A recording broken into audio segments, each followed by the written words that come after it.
Nahila ko sa asawa ko.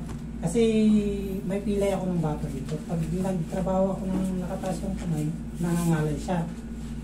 Pero pag minsan, pag hinihila niya naman, nawawala. Ngayon, kailan kayo hinila? September 26. Ikaw lang, hindi pilay ito. Hindi, dito lang. Ito ang may pilay. Ngayon, ano nangyari? Hindi mo na may straight. Ganyan na lang siya ngayon, sir. Pero nung nakaraan, Napakalakas ba ng hila mo? parang ganyan lang naman.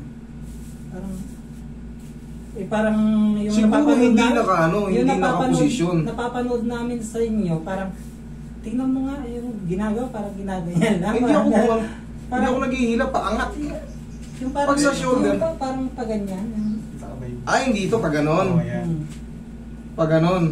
Ganon ang ginawa. Siguro, ginanon niya, kasama pababa. Hindi naman ako, ganito ang ginagawa ko. Pag ganyan, oh. Dito lang ang control nun. Siyempre, sir, hindi naman namin Hindi ako parang, tapos yung anak ko din, nakialam din yung anak ko. Na, 2 beses ka. Hindi naman niya hinila. Kaso? Inipit niya, tapos ito yung ginagawa pa eh.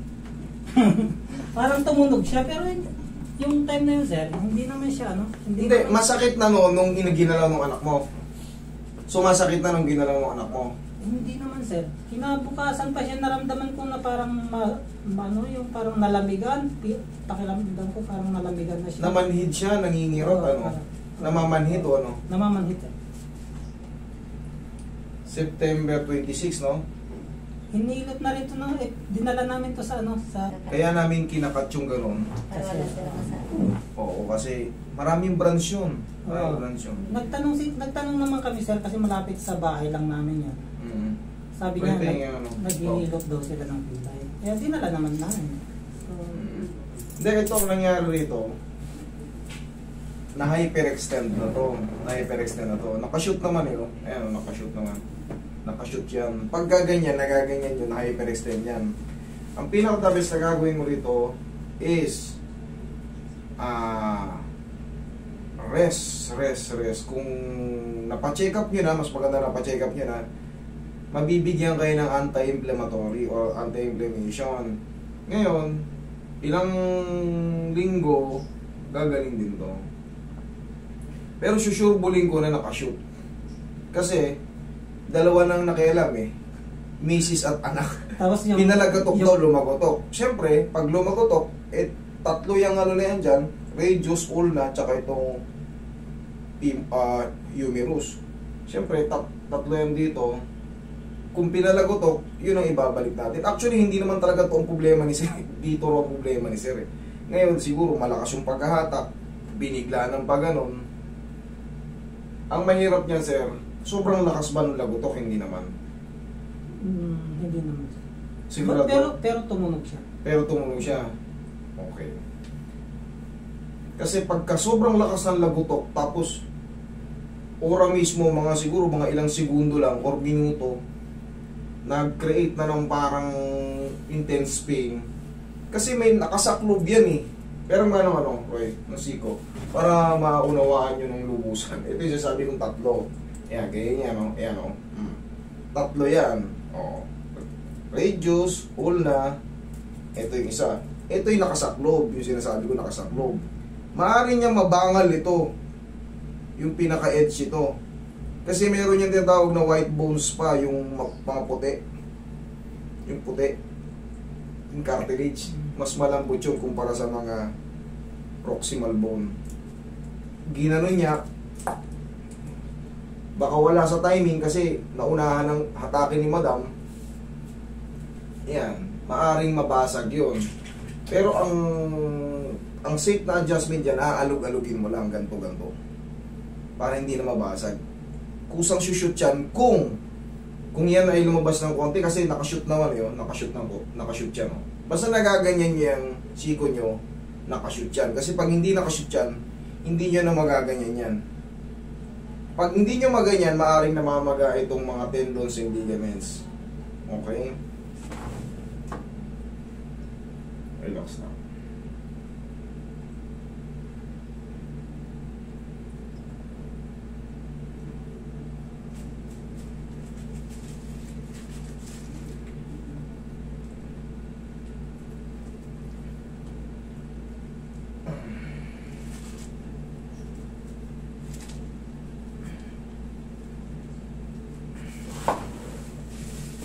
Tapos ito,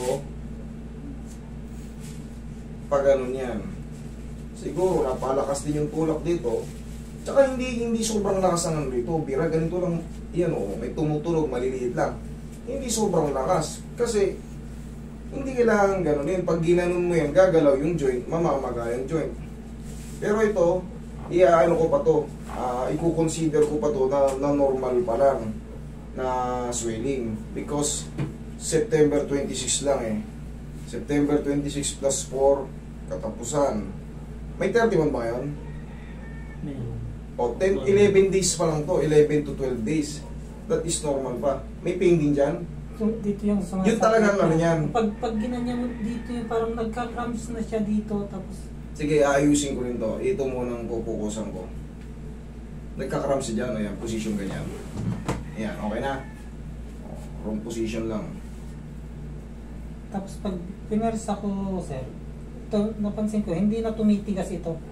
Hanggang Hindi, dito stress yung tendons mo rito. hanggang dito lang yung matigas. Stress yung tendons mo rito. Yung tricep na yan, connected yan dito. Eh, namamaga siya. Stress yan. That normal pa yan.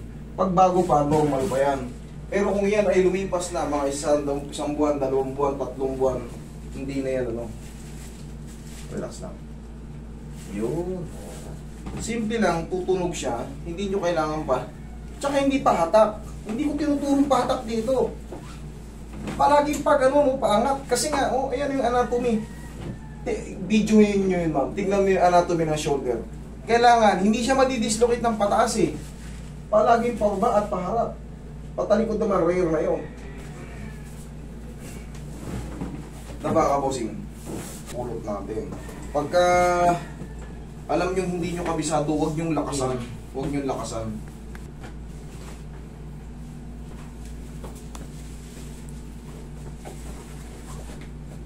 Relax na. Alright, massage mo to si bossing. Inhale. Exhale. Bakit tinatraction? Kamay lang naman yung problema. Connected po yan sa spine. Sa cervical spine, connected po yan. Kasi may hinihintay siya sa balikat. Tandaan nyo, connected yan. Kaya ini. So, mas safety naman pagka marunong yung ano, hindi basta-basta magpapatraction. Ganito, pagka after 2 weeks, master, ganun pa rin, maga pa rin. Pero huwag kayong kakain ng red meat, ha? Yun lang, ha? Pwede kayong bumalik dito for free. Wala nang bayad yun. I guarantee you, huhu pa rin yan. Okay? After 2 weeks. Lunes ngayon, isang lunes pa, isang lunes. Wala na kayong ano yan. Kumbaga, huwag lang kayo kakain ng red meat, ha? Ano yung red meat? Baboy, baka. Tapos yung tinatawag na pangalaman loob. Malakas ka ba? Saan ba siya? Ano bang paborito mong pagkain, bossing? Gulay lang naman ako, boss. Gulay ka ngayon, very good ka kung gulay. Kasi pag mataas ang uric mo, bawal ka sa high protein. Bawal ka sa pamilya ng galunggong pataas. Pa dito, hindi na. Ganun ang tama ito, no? Narinig mo yung tumanog, mahina lang. Pero, good lang. Ganun lang. Hindi yan... Tandaan nyo, yung ano ng shoulder, yung anatomy ng shoulder, hindi mo yan madidislocate pataas kasi meron tinatawag na acromion na nakabara. May kalso yan, Hindi mo ma-dislocate yung pataas. Palagi ang dislocation yung pababa. Ganyan, hinatak, umusog pa baba. Pinalagutok ngayon yung siko ng malaka. Hindi naman sobrang lakas daw, pero iba yung pagpapalagatok. Wala sa timing na. Nagdoble na maga. Sabayan ka pa ng uric, katakot-takot na pamamaga abutin mo. Okay, bossing, for the meantime, waiting ka lang. Okay? Celery, carrots, green apple, cucumber.